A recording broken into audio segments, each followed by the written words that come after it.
Retour de notre séquence de la côte Est à la côte Ouest, consacrée en ce moment à la présidentielle aux États-Unis du 5 novembre. Patrice Ferrus nous a rejoint. Bonjour Patrice. Bonjour Pascal.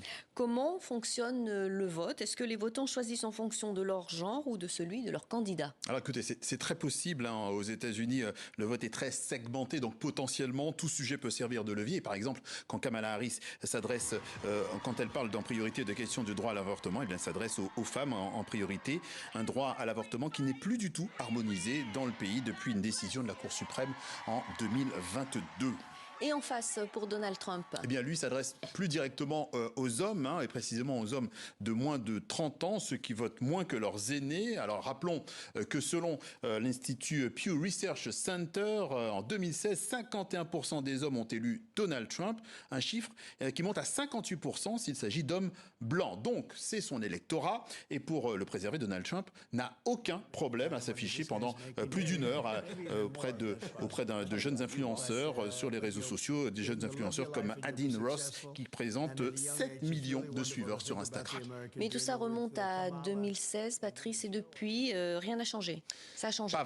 Pas vraiment. Et The Cut, qui est un site new-yorkais féminin, a publié cette enquête en début de mois. Les hommes divorcés succombent au vote Trump.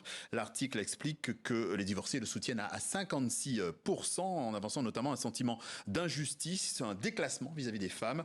Le tout dans un contexte revanchard lié au mouvement MeToo.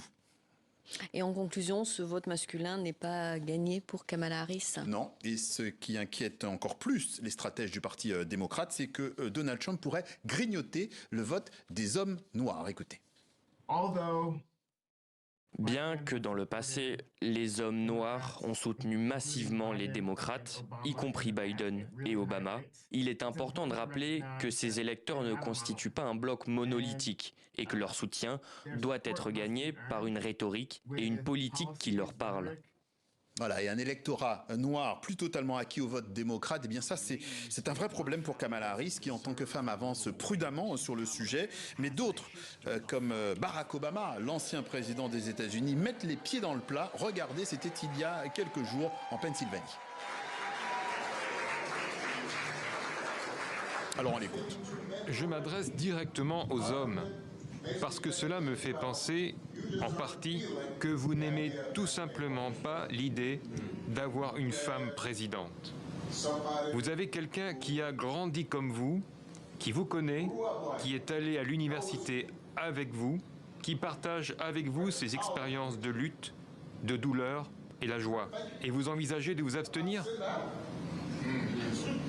Voilà, Pascal, tout le monde se mobilise côté démocrate pour éviter une désillusion comme en 2016, vous savez, quand Hillary Clinton avait gagné à 54% le vote des femmes, mais avait perdu le vote des femmes blanches à 53% qui était allé pour Donald Trump.